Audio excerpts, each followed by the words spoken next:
The house wasn't a palace, but it was the only one I had ever known. It was a simple single-story brick ranch, the kind they built by the thousands in the post-war boom of the late 1950s. My father, a man who believed in the permanence of brick and the integrity of a well-oiled machine, had bought it brand new. He and my mother had filled its rooms with life, with the smell of baking and the sound of his workshop buzzing in the garage. It was where I took my first steps, where I learned to ride a bike, and where 30 years later, I came back to take care of my mom after Dad passed away. Her memory had started to fray around the edges, like an old photograph, and the familiar walls of this house were her anchor. For me, it was more than just a house. It was a trust, a legacy of quiet, hard-working love that I was now sworn to protect. The community, Bridal Creek Estates, had grown up around it.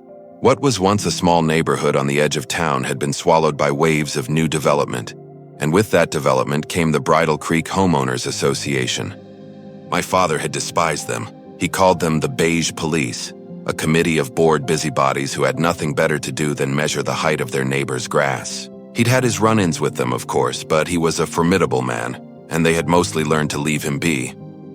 I, on the other hand, was a new variable. I worked from home, a forensic accountant, a job that required quiet, patience, and an almost obsessive attention to detail. I spent my days tracing the digital ghosts of money through complex financial systems. It was a skill set that, I would soon discover, had applications far beyond corporate fraud. My first and only interaction with the HOA had been a month after I moved back in. I sent them a polite email with a copy of my father's death certificate and the legal documents showing the transfer of title, asking them to update their records. The reply I received was a one-line automated email confirming the change. For 6 months, there was silence. I paid the dues, kept the lawn neat, and focused on settling my mom into a new, quieter routine. The peace was shattered by a $50 fine. The letter, printed on the same kind of imperious heavy cardstock I'd come to recognize, cited a violation of Article 7, Section 3, unauthorized satellite dishes. I stared at it in disbelief. The satellite dish in question was a small, discreet unit tucked away on the far side of the roof, completely invisible from the street. More importantly, it had been there for over a decade. My father, an early adopter of the technology, had gone through the proper channels to get it approved back in 2008. He had kept meticulous records of everything, and I knew exactly where the approval letter was. It was in a green file folder in his old metal filing cabinet, right between appliance warranties and automobile maintenance. The letter was from the Architectural Control Committee, dated May 12, 2008, and signed by a woman who was no longer on the board. It clearly stated that the dish was approved. A simple mistake, I thought. A clerical error made by a new board member who didn't have access to the old records. I was wrong. This wasn't a mistake. It was a test. I scanned the approval letter and attached it to a polite email addressed to the board, explaining the situation and respectfully requesting that the fine be rescinded. I expected a quick apology and a confirmation that the matter was resolved. Instead, the response I got 2 days later was from the HOA president himself, a man named Arthur Sterling. Sterling was a retired developer who carried himself with the unearned arrogance of a minor king. He saw Bridal Creek not as a community, but as his personal kingdom. His email was a masterwork of bureaucratic condescension. "Dear Mr. Davis," it began, "while we appreciate you providing this historical document, the board has decided that all previous approvals are subject to review under current community standards. The 2008 approval is hereby rescinded. The dish is no longer in compliance. You have 30 days to remove it. The $50 fine stands. Please remit payment promptly to avoid late fees." I felt a flash of hot anger. This was absurd. They couldn't just unilaterally revoke a decade-old written approval. I wrote back, this time a bit more firmly, quoting the section of their own bylaws that stated written approvals from the ACC were binding and could not be retroactively rescinded without a vote of the entire association. I knew I was right. I was a man who dealt in rules and records. This was a clear violation of their own stated procedure. Sterling's reply came within the hour. It was a single sentence. "The board's decision is final." That was when I knew this wasn't about a satellite dish. It was about power. It was a new king establishing his authority over a piece of territory that had, under my father's watch, been a bastion of independence. I was being told to kneel. I decided not to. I didn't pay the fine. I didn't remove the dish. I simply filed Sterling's email away and waited. A month passed. Then came the second letter.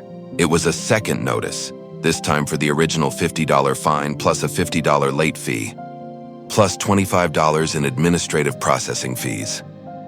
My $50 problem was now a $125 problem. I responded again, this time via certified mail, return receipt requested, creating a formal paper trail. I reiterated my position, included copies of the original approval and their own bylaws, and stated that I considered the fines to be illegitimate and would not be paying them. I was drawing a line in the sand. I was daring them to follow their own rules. They didn't. They just kept sending notices. The debt grew month by month, an obscene work of financial fiction. $125 became $200. $200 became $350. They were adding new late fees, new administrative fees, and then, the most insidious charge of all, legal fees. They had apparently retained their law firm to review my case, and the cost of that review, a cool $500, was now my responsibility.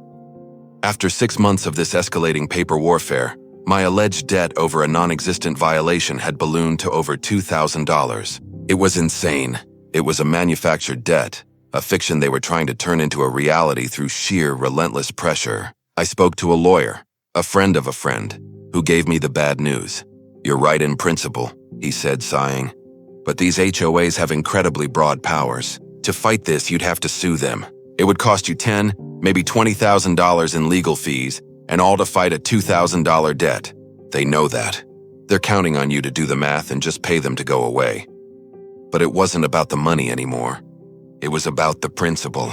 It was about the memory of my father and the sanctity of my home. It was about protecting my mother, who would sometimes see the official-looking envelopes and get a flicker of anxiety in her eyes, a confusion I couldn't always soothe. So I held my ground.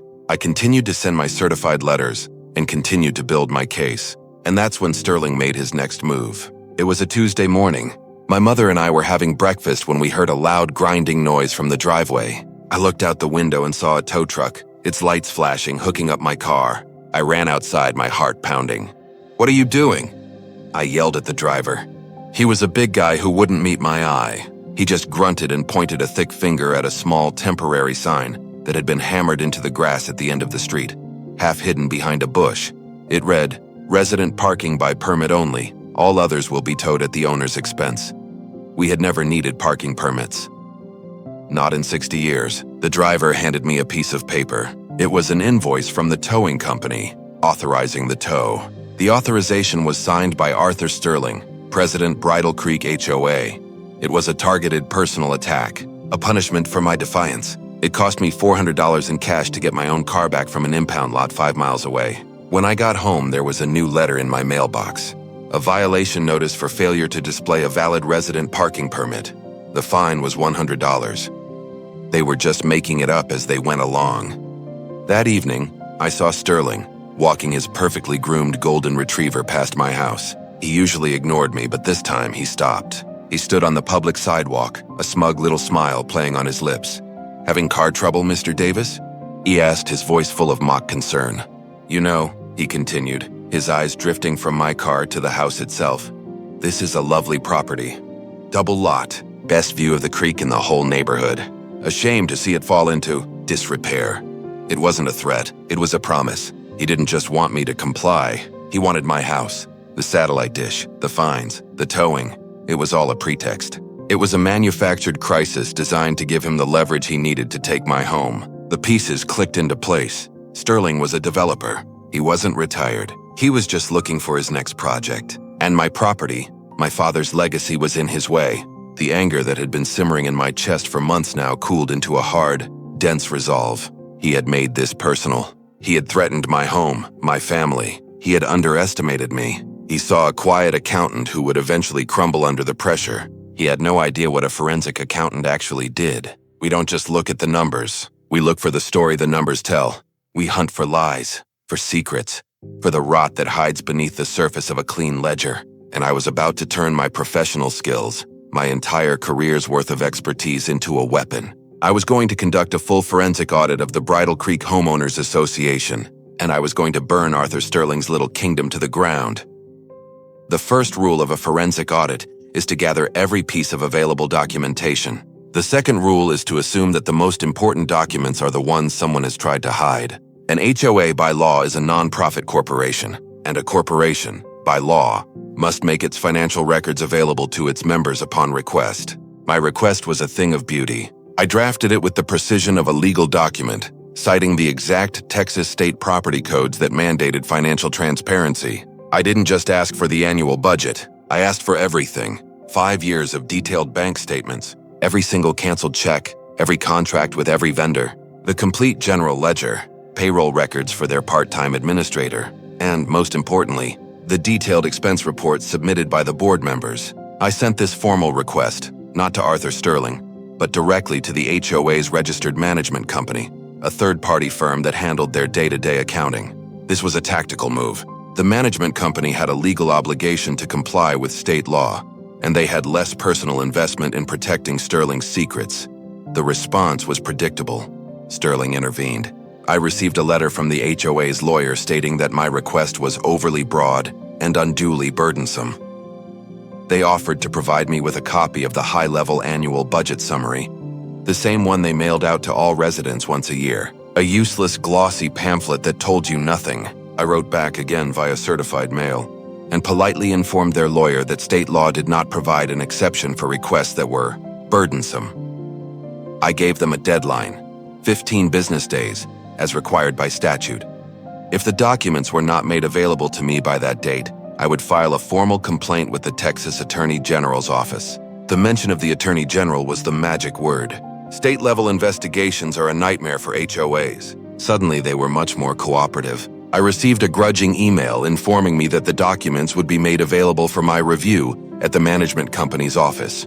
They were giving me a desk, a cardboard box full of files, and 4 hours. They thought they could bury me in paper, that I would get lost in the sheer volume of it all. They didn't know that a box of financial records was my natural habitat.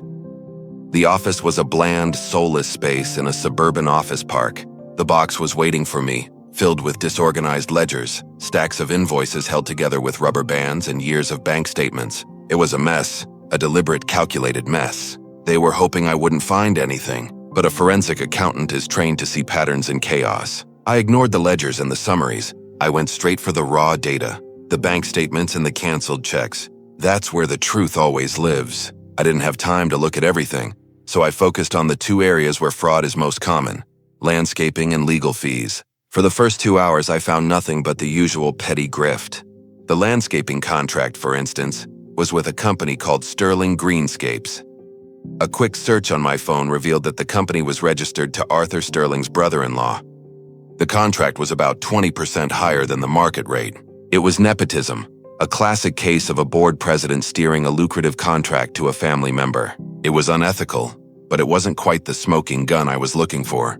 Then I found it. It was a check. A single canceled check from 18 months ago, tucked into a folder of miscellaneous legal invoices.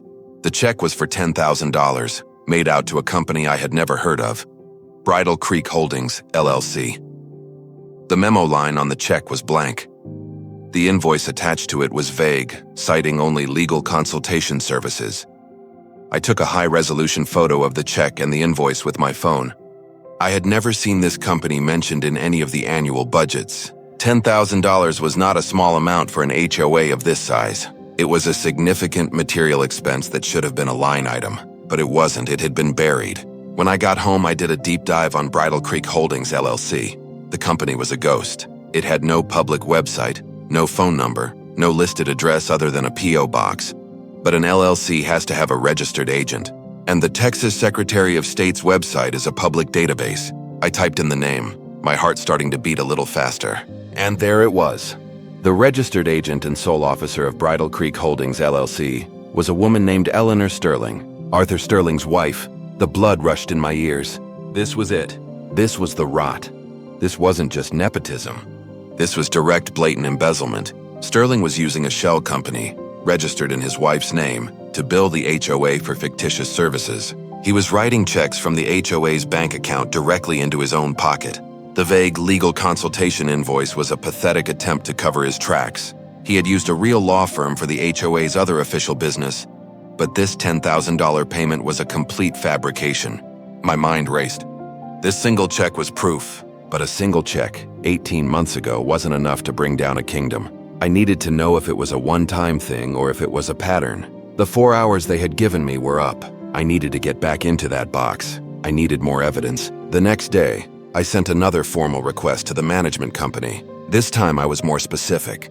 I cited the $10,000 check and requested all supporting documentation for any and all payments made to Bridal Creek Holdings, LLC. I also requested copies of the board meeting minutes for the entire 5-year period. If a $10,000 expense was approved, it had to be in the minutes. If it wasn't, that was even more evidence of fraud. This time the response was different. There was no pushback. There was just silence, a deep, profound, and terrified silence. They knew I had found something. My request sat unanswered for a week, then 2. They were in breach of the 15-day statutory deadline. On the 16th day, I filed my complaint with the Attorney General. The complaint was a thing of forensic beauty. It was calm, professional, and utterly damning. I laid out the timeline of my requests, their failure to comply, and the evidence of financial malfeasance I had already uncovered. I attached a copy of the $10,000 check to Eleanor Sterling's shell company. I wasn't just a disgruntled homeowner anymore. I was a whistleblower, reporting a potential crime to the highest law enforcement office in the state. An investigation by the AG's office is a slow, grinding process. I knew it could take months, but I had lit a fire that they couldn't put out. While that fire smoldered, Sterling made his most audacious and foolish move. He tried to finish the game. I received a certified letter, not from the HOA but from their law firm. It was a notice of intent to foreclose. My manufactured debt of $2,000, a debt I had steadfastly refused to acknowledge, was now being used as the legal basis to seize my home. The letter stated that the HOA had placed a lien on my property for the unpaid fines and fees, and they were now exercising their right to foreclose on that lien to satisfy the debt. They were going to sell my house, my father's house, on the courthouse steps to collect $2,000. It was a bluff, a terrifying high-stakes game of legal chicken. They knew that the cost of fighting a foreclosure in court would be astronomical. They were betting that this final crushing threat would be the one that would finally make me break. They were betting I would do the math, pay the fraudulent debt, and surrender. But I wasn't doing math anymore. I was on a mission, and they had just given me the one thing I needed most: a ticking clock. A foreclosure process has a strict legal timeline. They had just initiated a formal legal proceeding against me, and that meant I was now entitled to the legal process of discovery. They could no longer hide the documents. They would be compelled by a court of law to give me everything I had asked for. Everything. Arthur Sterling thought he was a king, that he was above the rules. He was about to learn that in a court of law, even a king has to show his receipts. He had started a war over a $50 fine. He was about to lose everything. The foreclosure notice was an act of legal aggression, but a clumsy one. It was a sledgehammer swung in the dark, and it left Sterling and the HOA wide open. My first call was not to a property lawyer, but to a former colleague of mine named Jenna, a razor-sharp forensic accountant who had left the corporate world to start her own white-collar crime investigation firm. I had worked with her on a multi-million-dollar embezzlement case a few years back, and I knew she had a bulldog's tenacity. I laid out the entire story for her on the phone: the $50 fine, the manufactured debt, the shell company, the foreclosure. She was silent for a long moment when I finished. Then she let out a low whistle. "Frank," she said, her voice a mix of awe and professional glee. "This guy isn't just a bully. He's an amateur.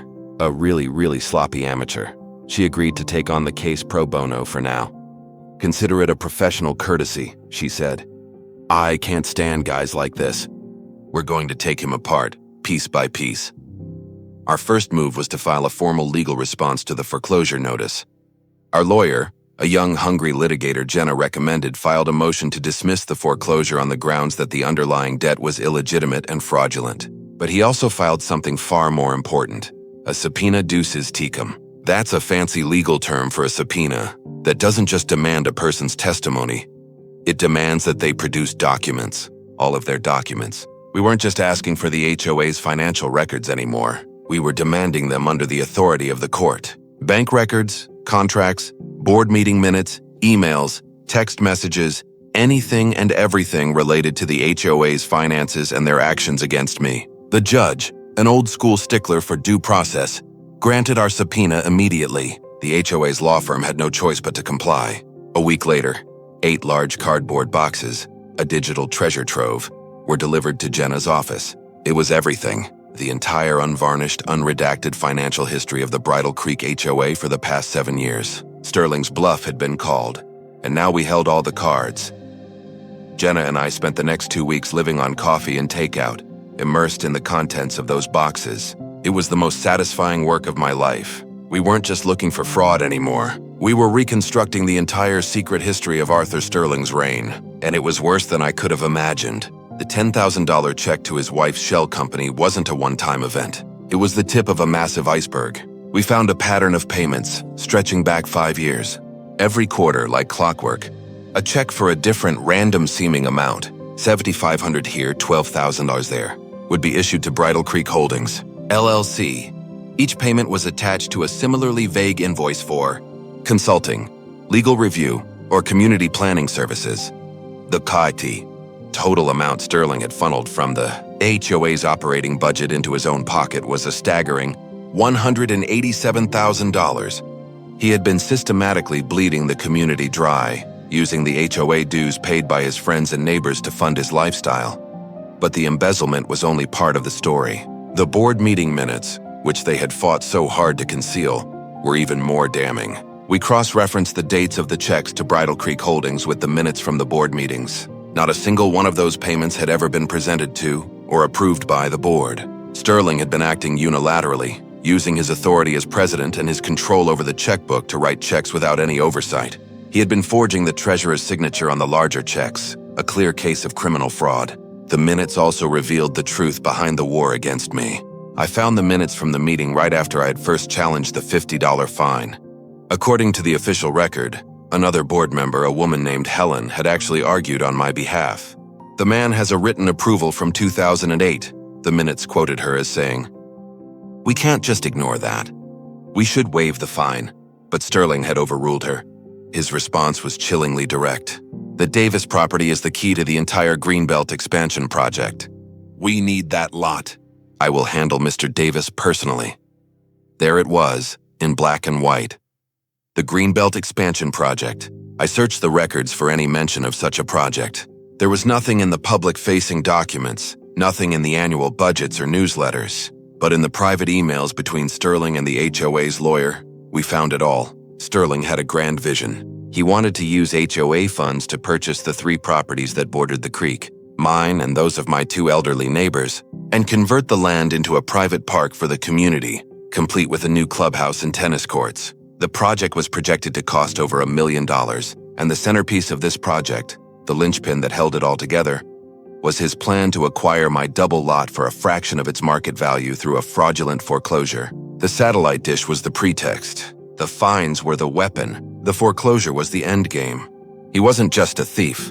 He was a predator. He was using the power of the HOA to systematically harass and intimidate residents in an attempt to steal their homes. The towing of my car, the fake parking permit violation, it was all part of his campaign to make my life so miserable that I would either give up and sell or fall into his foreclosure trap.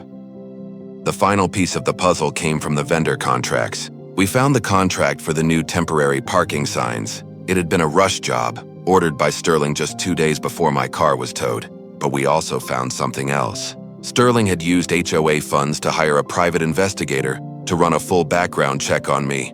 I saw the invoice and the investigator's report. He had looked into my finances, my employment, and my family. The report concluded that I was a single man of moderate means, with my primary asset being the house I had just inherited. It also noted my mother's recent health issues. It was a cold, calculated assessment of my vulnerabilities. He had sized me up, decided I was a soft target, and launched his attack. It was the single most violating thing I had ever seen. He hadn't just attacked my property, he had invaded my life. Jenna and I assembled our findings into a single devastating report. It was over 100 pages long, a forensic masterpiece detailing every single instance of fraud, embezzlement, conspiracy, and harassment. We had bank statements, canceled checks, forged signatures, board meeting minutes, and incriminating emails. We had a timeline, a motive, and a mountain of irrefutable evidence. We were ready. Our lawyer filed our report with the court as an exhibit in our motion to dismiss the foreclosure. He also filed a countersuit. We weren't just defending ourselves anymore. We were on the attack. The countersuit was against not only the Bridal Creek HOA as a corporation, but against Arthur Sterling personally, as well as every single board member who had been complicit in his actions. We sued them for fraud, breach of fiduciary duty, and intentional infliction of emotional distress. And we weren't asking for $2,000. We were asking for $2 million in damages, but we didn't stop there. We sent a copy of our complete report to 2 other places. The first was the Texas Attorney General's office to be added to our existing complaint. The second was the Internal Revenue Service. As a forensic accountant, I knew that embezzling $187,000 from a nonprofit corporation was bad. But failing to declare that $187,000 as income on your personal tax returns? That's the kind of thing that gets the federal government very, very interested. Arthur Sterling had started a fire, thinking he could control it. But he had poured gasoline on it, and now a federal firestorm was about to rain down on his head. The legal battle was just beginning. But the war, for all intents and purposes, was already over. We just had to watch the pieces fall. The legal system moves at a glacial pace, but our countersuit and the forensic report landed like a meteor. The HOA's law firm, upon receiving our 100-page encyclopedia of their clients' crimes, immediately filed a motion to withdraw as counsel. It's the legal equivalent of a pilot parachuting out of a burning plane. They knew the case was unwinnable and toxic, and they wanted no part of the fallout. This left Sterling and the board scrambling to find new representation, a task made considerably more difficult by the fact that the first thing our lawyer did was file an emergency injunction to freeze the HOA's assets. We argued successfully that there was a significant risk that Sterling, now aware that his scheme was exposed, would try to drain the remaining funds from the HOA's accounts. The judge agreed. Suddenly, Sterling couldn't even use HOA money to pay for his new lawyers. He was on his own, personally and financially. The news of the lawsuit, and more specifically the asset freeze, ripped through the Bridal Creek community like a shockwave. People started asking questions. Why were the community's bank accounts frozen? Why was the HOA being sued for $2 million? The carefully constructed facade of serene suburban order began to crumble. This was the moment to bring the fight out of the courtroom and into the community. We needed to turn the residents, the people Sterling had been stealing from, into our allies. I was a private person by nature, but I knew I couldn't win this war from the shadows. I called a community meeting. I didn't use the HOA's official channels. I went old school. I printed up a simple one-page flyer with a clear, bold headline, "What the Bridal Creek HOA doesn't want you to know." The flyer announced a community meeting to be held at the local public library auditorium, a neutral venue, to discuss a matter of urgent financial importance to every homeowner. It didn't make any accusations, it just raised questions. Are your HOA dues being spent wisely? Is our leadership acting in our best interests? Come and see the evidence for yourself. I walked the entire neighborhood with my sister, who came in from out of town to help, and we put a flyer on every single doorstep. The meeting was scheduled for a Thursday evening. The library auditorium had a capacity of 200. By 7 o'clock, it was standing room only. The air was thick with a mixture of anger, anxiety, and raw curiosity. I had never seen so many of my neighbors in one place. I stood at the podium at the front of the room, a projector screen behind me, my heart pounding in my chest. Jenna was with me, as was our lawyer. This wasn't a legal proceeding. It was an intervention. I started by introducing myself. "My name is Frank Davis," I said, my voice steady. "I live at 124 Willow Lane, in the house my father built in 1958. Many of you know me only as the man who the HOA is trying to foreclose on over a $50 fine." A murmur went through the crowd. Most of them had heard the rumors, the sanitized version from the HOA's perspective. "Tonight," I continued, "I'm going to tell you the real story, and I'm going to show you my receipts." For the next hour, I walked them through it all. I didn't use emotional language. I used facts. I was a forensic accountant presenting my findings. I put the canceled checks up on the big screen, the ones made out to Eleanor Sterling's shell company. I showed them the forged signatures, the fake invoices. I projected the board meeting minutes where my case was discussed, where Sterling had explicitly stated his intent to handle me to get my property for his Greenbelt project. I showed them the invoice for the private investigator he had hired with their money to investigate me. With each new slide, a fresh wave of shock and anger rippled through the audience. These weren't abstract numbers on a page. This was their money, their trust, their community. The $187,000 Sterling had embezzled wasn't just a number. It was the new playground equipment they'd been told they couldn't afford. It was the pool repairs that had been deferred for another year. It was the reason their dues had been raised 2 years in a row. It was a betrayal, laid bare in black and white. When I was finished, I opened the floor to questions. The first person to stand was Helen, the board member who had initially defended me. Her face was pale. I had no idea, she stammered, her voice shaking. He told us the payments were for a legal defense fund, for potential litigation. He never told us it was his wife's company. He lied to us. Her confession opened the floodgates. Other residents stood up to share their own stories of Sterling's bullying and intimidation. The man who had been fined for having the wrong kind of mulch in his flower beds. The family who had been harassed for months over the color of their children's swing set. It was a pattern of abuse, and my case was just the most extreme example. The meeting culminated in a single powerful moment. An elderly man in the back of the room stood up. He was one of my direct neighbors, a man who had lived in his house almost as long as my family had lived in ours.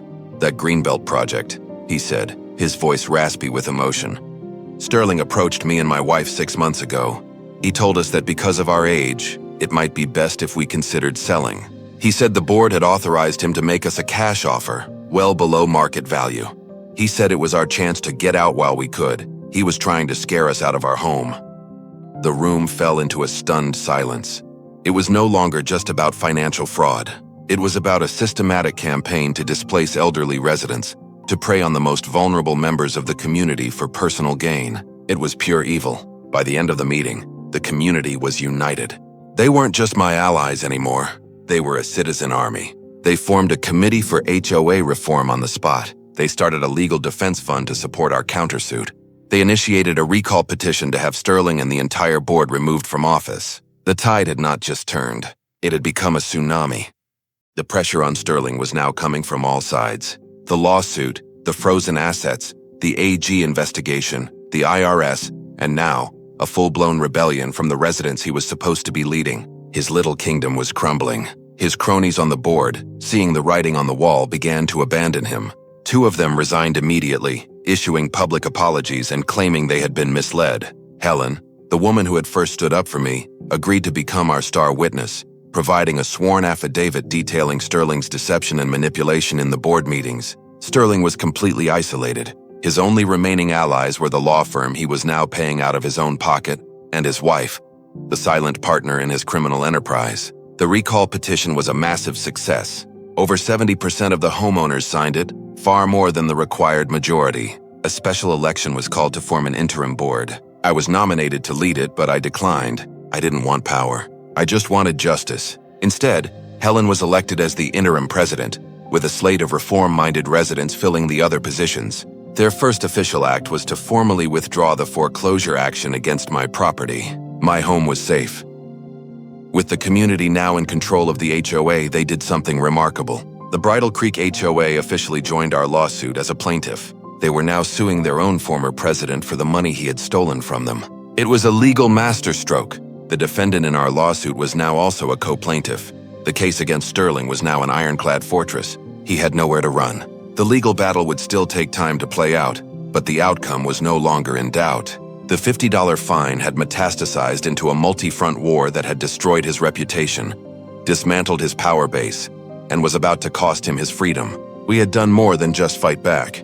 We had empowered an entire community to take back their neighborhood from a tyrant who saw them as nothing more than an obstacle to his own greed. The final act was yet to come, the one that would involve judges and gavels and the cold, hard reality of the criminal justice system. But the true victory had already been won, not in a courtroom, but in a public library auditorium, where a community of neighbors decided they had had enough. The wheels of justice, particularly federal justice, grind slowly but exceedingly fine. While our civil lawsuit against Sterling was making its way through the discovery process, the 2 sleeping giants I had awakened, the Texas Attorney General and the IRS, began to stir. The AG's office, armed with our forensic report and the sworn testimony of former board members like Helen, launched a full-scale investigation into the Bridal Creek HOA's finances. This wasn't a quiet behind-the-scenes affair. This was a state-level probe into a non-profit corporation, and it came with subpoenas, depositions, and a team of state investigators who descended upon the HOA's management company with the grim efficiency of a plague of locusts.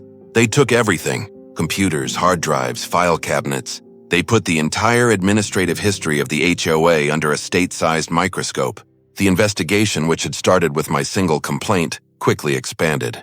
They uncovered evidence that Sterling's schemes went far beyond just the shell company. He had a kickback arrangement with the paving company that had resurfaced the community's roads, receiving a 5% cut of the wildly inflated contract price. He had used HOA funds to pay for the installation of a lavish outdoor kitchen and pool at his own home, disguising it as a community clubhouse improvement. The fraud was deeper and more systemic than even Jenna and I had realized. It was a veritable empire of graft, but it was the IRS that delivered the truly fatal blow. The Criminal Investigation Division of the IRS is a legendary organization for a reason. They are the honey badgers of the federal government. They don't care about your motives or your excuses. They care only about the numbers, and the numbers for Arthur and Eleanor Sterling were catastrophic. My tip, along with the evidence we provided, had triggered a full-scale audit of their personal and business tax returns for the past 7 years. An IRS audit is not a pleasant experience for anyone. For someone who has failed to declare nearly $200,000 in embezzled income, it is a slow-motion demolition. They found the undeclared income from Bridal Creek Holdings, of course, but they also found other unrelated tax evasion schemes. They found offshore accounts, fraudulent deductions, and a web of financial lies so complex that it was clear Sterling viewed paying taxes as a quaint hobby for other people. The civil lawsuit we had filed was about getting the community's money back. The federal investigation was about taking Arthur Sterling's freedom. One morning in early spring, nearly a year after the community meeting had happened, I was out in the yard helping my mom with her rose bushes when a procession of dark, unmarked cars drove slowly down our quiet street and pulled into Sterling's driveway. Men and women in dark suits with FBI and IRS emblazoned on the back of their jackets emerged from the cars. It was a raid. They led Arthur and Eleanor Sterling out of their house in handcuffs, their faces a mixture of shock and utter humiliation. It was a quiet, almost surreal scene. There were no sirens, no shouting, just the quiet, inexorable process of a man's world coming to a final, definitive end. The Sterlings were indicted on multiple federal charges, including wire fraud, mail fraud, conspiracy to commit money laundering, and the big one, multiple counts of tax evasion. The sheer weight of the evidence against them was overwhelming. The state AG's office had also filed its own charges related to the kickback schemes and the misuse of nonprofit funds. Faced with the prospect of spending the rest of their lives in separate federal prisons, they did the only thing they could. They pleaded guilty. Our civil lawsuit was resolved in a settlement that was a complete and total victory. Sterling was forced to liquidate nearly all of his assets, his stocks, his vacation properties, his collection of antique cars, to pay back every single dollar he had stolen from the HOA with interest. He also had to pay our legal fees and a significant sum in punitive damages.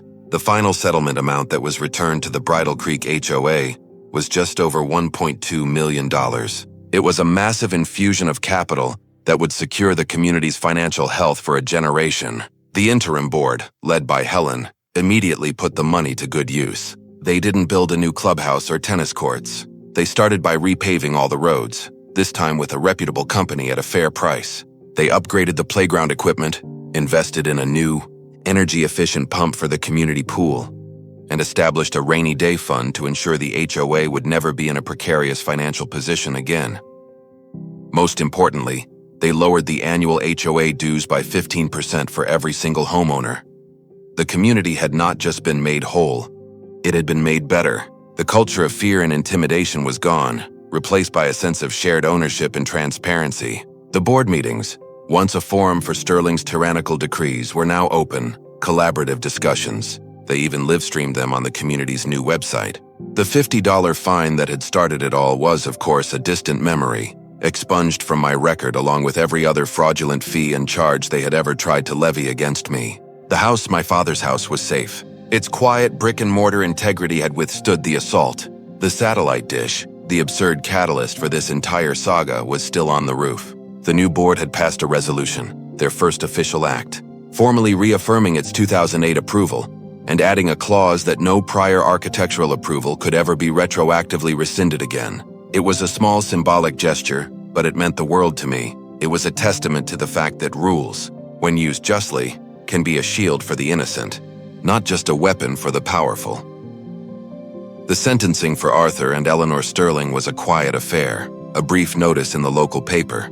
Arthur was sentenced to 4 years in a minimum security federal prison for tax evasion and fraud. Eleanor, in exchange for her full cooperation, received 5 years of probation. They lost their house in Bridal Creek, of course. It was seized by the federal government as part of their asset forfeiture. The grand home that had been the seat of their corrupt little empire was sold at a U.S. Marshals auction. A young family with 3 kids bought it. The first thing they did was tear out the ridiculously ornate water-guzzling fountain Sterling had installed in the front yard and replace it with a vegetable garden.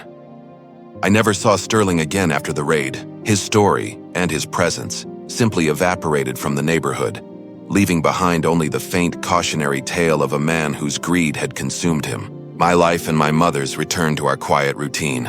The rhythm of our days was once again marked by the rising of the sun and the blooming of the roses in the garden, not by the arrival of certified letters and the threat of impending disaster. My mother's memory continued its slow, gentle fade, but her anxiety was gone. She felt safe in her home, anchored by the familiar walls and the quiet, predictable peace of our street. And that, in the end, was the only victory that truly mattered. I had fought a war, not for money or for principle, but for peace. For the simple, inalienable right to live a quiet life in the home my family had built, free from the predatory greed of a man who saw community as a commodity and people as pawns in his own selfish game. The $50 fine had been a spark. It had landed on a pile of dry, rotting wood, and the resulting inferno had burned the corruption down to the foundations, clearing the way for something new, something healthier, to grow in its place. It was a lesson I would never forget, that sometimes the most important battles are the ones that start with the smallest of injustices, and that one person, armed with the truth and an unwavering refusal to kneel, can indeed make a difference. The real epilogue to this story isn't about the prison sentences or the $1 million settlement. It's about the quiet, profound changes that rippled through the community in the years that followed. With its finances robust and its leadership transformed, Bridal Creek Estates became a different kind of place to live. The new board, with the $1.2 million in recovered and punitive funds, established a community improvement grant program. Residents could submit proposals for projects that would benefit the neighborhood, and the board would fund the best ones. The first grant was awarded to a group of residents who wanted to restore the natural habitat along the creek bed at the back of the properties, the very land Sterling had wanted to bulldoze for his tennis courts. They cleared out invasive species, planted native wildflowers and trees, and built a simple walking trail. The project was led by my elderly neighbor, the same man Sterling had tried to intimidate into selling his home. He spent his retirement leading teams of volunteers, his passion for the project infectious. The creek, once a neglected ditch, became the heart of the neighborhood. It became a place where kids searched for tadpoles and couples took evening strolls. It became a symbol of the community's reclaimed identity. My role in the upheaval had made me an unlikely and reluctant local hero. People I'd never spoken to would stop me on my walks to thank me. I was asked to run for the board every year, and every year I politely declined. My contribution was complete, but my expertise did find a new, unexpected outlet. Helen, the new HOA president, would occasionally call me for advice. An issue with a vendor contract would come up, or a confusing clause in an insurance policy, and she would ask me to put on my forensic accountant hat and take a quick look. I was happy to help. I had become the community's unofficial watchdog, a silent guardian of its financial integrity. It was a role that suited my quiet nature, and it was a way of honoring the legacy of my father, a man who believed in doing a job right and looking out for your neighbors. One of the most significant changes was in the community's relationship with its own rules. The new board initiated a full review of the CC&Rs, not to eliminate them, but to make them more reasonable and fair. They held open forums, soliciting feedback from residents. The result was a streamlined, common-sense set of guidelines that focused on genuine issues of safety and property maintenance, rather than on petty aesthetic control. The culture shifted from one of punitive enforcement to one of neighborly cooperation. If someone's lawn was overgrown, a friendly reminder from a neighbor replaced the cold official violation notice. The community started to govern itself, based on mutual respect rather than fear. About 3 years after the raid, I received an unexpected letter. It was from the Texas Attorney General's office. It informed me that my initial complaint and the subsequent investigation had served as a catalyst for a new statewide initiative. My case, they wrote, had exposed critical loopholes in the oversight of homeowners associations. As a result, the state legislature had passed a new bill, informally known as the HOA Transparency Act.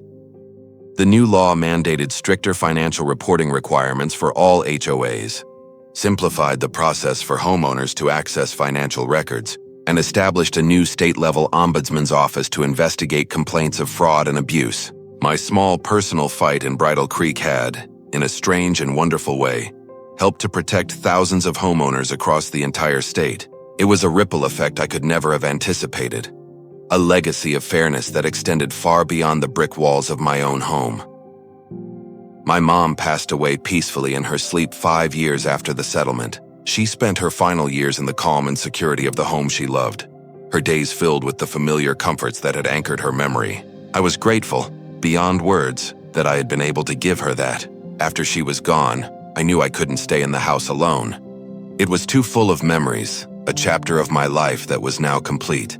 I put it on the market. The reputation of Bridal Creek as a well-managed, financially stable, and resident-friendly community had made it one of the most desirable neighborhoods in the area. The house, my father's simple brick ranch, sold in less than a week for a price that would have been unimaginable just a few years earlier. The value of my inheritance had not been diminished by the fight. It had been magnified by it. Before I left, I took one last walk along the creek trail. I saw families picnicking, kids flying kites in the open green space. I saw the healthy, thriving ecosystem that had been reclaimed from the brink of destruction. I saw a community, a real one built not on the sterile vision of a single greedy man, but on the shared efforts of hundreds of people who cared. My fight had started with a threat to a single house, but it had ended with the preservation of a home in the truest sense of the word. And as I walked away, I knew that the foundation of this place was now as solid and as permanent as the brick my father had laid all those years ago.